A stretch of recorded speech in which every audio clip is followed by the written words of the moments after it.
दोस्तों, आज की कहानी है बांझ औरत। तो कहानी को सुनते सुनते वीडियो को लाइक कर लीजिएगा, और अगर आपने मेरे चैनल को अभी तक सब्सक्राइब नहीं किया है तो सब्सक्राइब का बटन दबाकर चैनल को सब्सक्राइब कर लीजिएगा और बेल आइकन दबाकर ऑल पर सेट कर लीजिएगा। तो चलिए स्टार्ट करते हैं। अरे ऐसे उदास क्यों बैठी हो? उदास बैठी शिखा के कंधे पर हाथ रखते हुए अभय ने पूछा। अपने मनोभावों को छिपाते हुए शिखा हड़बड़ा कर उठी। कुछ नहीं, ऐसे ही बैठी थी। आपके लिए चाय बना दूं? शिखा के माथे पर खिंची लकीरों को देखकर अभय को अंदाजा हो गया था कि कोई तो विशेष घटना घटित हुई है। अभय ने रसोई घर में शिखा के पास जाकर प्यार से पूछा, शिखा, तुम्हारे चेहरे पर उदासी मुझे अच्छी नहीं लगती। क्या बात है, बताओ ना। अभय के प्रेमपूर्ण स्पर्श ने जैसे उसके तपते मन पर बर्फ सी रख दी। शिखा की आंखें पिघल उठी। क्या मैं इस कलंक से मुक्त नहीं हो सकती अभय? अभय उसके दिल की बात समझ गया। उसे सोफे पर बैठाया, खुद ही दोनों की चाय कप में पलट कर लाया और फिर प्रेम से पूछा, क्या हो गया आज जो तुम्हारा दिल इतना भर आया है? क्या घर से फोन आया था? शिखा ने ना में सिर हिला दिया। अभय के बार बार पूछने पर आंखों में रुकी नदी बहने ही लगी। शाम को तुम्हारे आने से पहले वर्तिका के घर बच्चों के लिए इडली सांभर लेकर गई थी। अच्छा, फिर? वर्तिका भाई साहब से कह रही थी कि आज सुबह उस मनहूस बांझ का मुंह देख कर गए थे, इसलिए सब काम बिगड़ गया। इतना कहते ही वह अभय से लिपट कर रोने लगी। इतनी छोटी बात कर दी भाभी जी ने। अभय भी अब थोड़ा गंभीर हो चला। आंसू पोंछते हुए वह आगे बोली, सुबह ऑफिस जाने से पहले मैंने भाई साहब के प्रोजेक्ट के बारे में पूछा था। वह बड़ा प्रोजेक्ट उनके हाथों से निकल गया। ओह, तो इसमें तुम्हारा क्या दोष? अभय शिखा को सीने से लगाकर शांत करने का प्रयास करने लगा। आज तक वह खुद को और उसको अपशब्दों की आग से बचाने की कोशिश ही करता रहा है। अभय, मैं वापस जा रही थी कि वर्तिका की आवाज़ आई कि कौन है, तो बच्चे धीमे से बोले कि अरे वही पड़ोस वाली मनहूस आंटी थी। ये शब्द मुझे भीतर तक छलनी कर गए।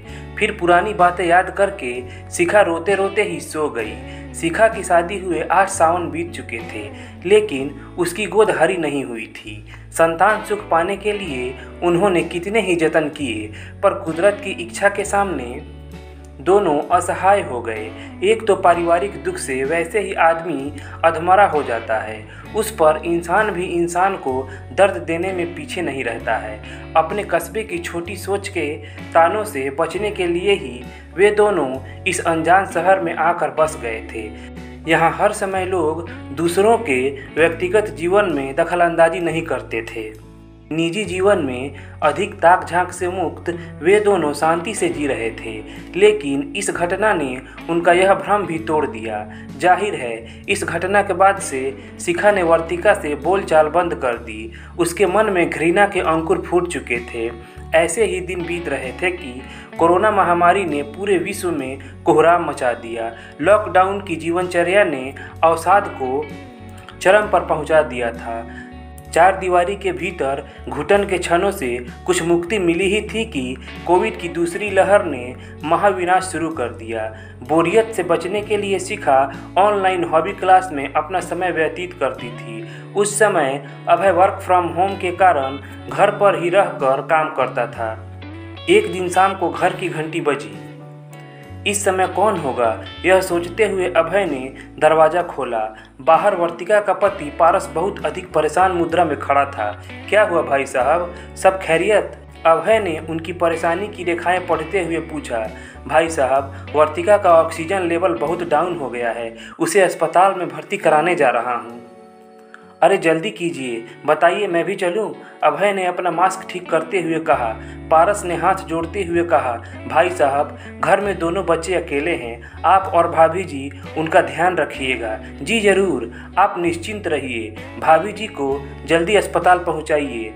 अंदर शिखा दोनों की बातचीत सुन रही थी। पारस के जाते ही उसने तुरंत अभय को टोका, आप भी कितने नासमझ बनते हैं। वर्तिका को कोरोना है, घर के सभी सदस्य संदेह के घेरे में हैं, हम क्या मदद कर सकते हैं? अरे ऐसी समस्या आई है, मदद तो करनी ही पड़ेगी। अपने दुनिया भर के रईस रिश्तेदारों का गाना गाते हैं, उन्हीं को बुला लेना। तुम भी कैसी बातें करती हो। इस लॉकडाउन में कोरोना के डर से कौन रिश्तेदार आ जाएगा। शिखा का तो रत्ती भर मन नहीं था, लेकिन अभय की नाराज़गी के आगे उसकी एक न चली। वह फ़ोन पर पारस से कुशलक्षेम पूछता। वह भी शिखा को बिल्कुल पसंद नहीं आ रहा था। 2 दिन ही बीत पाए थे कि पारस की रिपोर्ट भी कोरोना पॉजिटिव आ गई।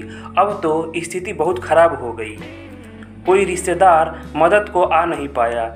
उनके दोनों बच्चों दिव्यांश और सृष्टि की देखरेख की जिम्मेदारी अभय ने ले ली। शिखा को यह सब फूटी आंख नहीं सुहा रहा था। इसी कारण दोनों के बीच तल्खियां भी बढ़ गई थी। शिखा जब भी दोनों बच्चों का खाना पैक करती तो उसके घृणास्पद हाव भाव से अभय का मन खिन्न हो जाता। वह वर्तिका को निशाना बनाकर कुछ न कुछ बड़बड़ाती ही रहती। इसी कारण बच्चों की रिपोर्ट नेगेटिव होने के बावजूद अभय उनको घर नहीं लाया। अभय ने अगले दिन स्वयं पर नियंत्रण करते हुए शिखा से बच्चों को घर लाने का अनुरोध किया। उसने उसकी मनोदशा समझते हुए प्यार से समझाया, देखो शिखा, हमारे कर्म हमारे साथ हैं और दूसरों के उसके साथ। हमें अपने खाते में अच्छी चीज़ें रखनी हैं या दूसरों की तरह कंकड़ पत्थर। शिखा ने अभय की बात का जवाब नहीं दिया। अभय ने मोबाइल में दिव्यांश और सृष्टि की वीडियो दिखाया जिसमें वे मम्मी पापा से रोते हुए प्यार जता रहे थे और जल्दी सही होने की मनोकामना कर रहे थे। उस वीडियो को देखने के बाद शिखा एकदम चुप हो गई और चुपचाप खाना बनाने लगी। उस रात वह सही से सो नहीं पाई। अंतर्मन के सकारात्मक और नकारात्मक पक्षों का आपस में टकराव होता रहा। इसी द्वंद्व में वह कब सो गई उसे पता ही नहीं चला।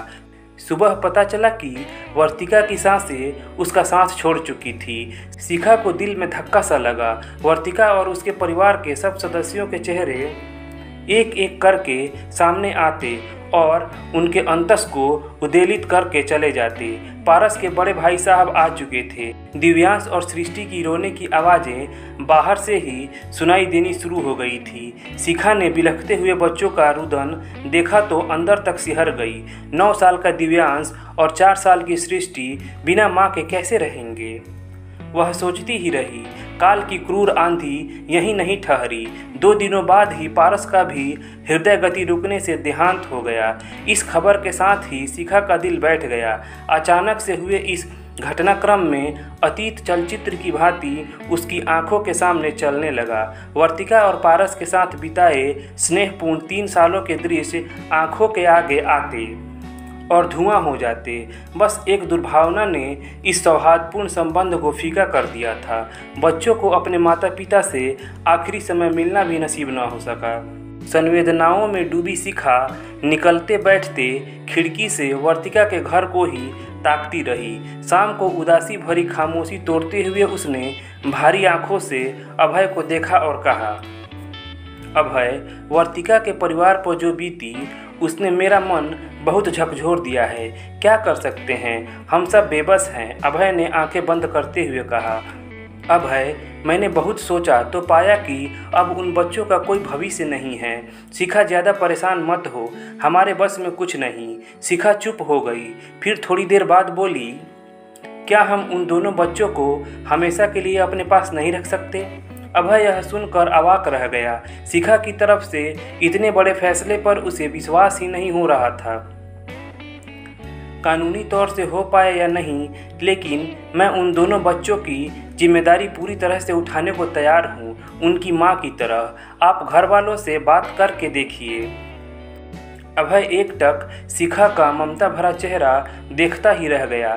शिखा की आंखों से करुणा का झरना फूट पड़ा था जो उसके पथरीले विचारों को पूरी तरह भिगो चुका था। आज तो अभय की आंखों में भी पानी की बूंदें उतरने लगी। समय की गर्म आंच में शिखा के मन के सभी बुरे भाव जल चुके थे। अब उसके आंचल में केवल ममता ही ममता भरी थी जिसने उसे 2 बच्चों की मां बना दिया था। दोस्तों, अगर कहानी अच्छी लगी हो तो लाइक कर दीजिएगा और चैनल को सब्सक्राइब कर लीजिएगा और कमेंट्स करके ज़रूर बताइएगा। चलिए मिलते हैं अगले कहानी वाले वीडियो में। धन्यवाद।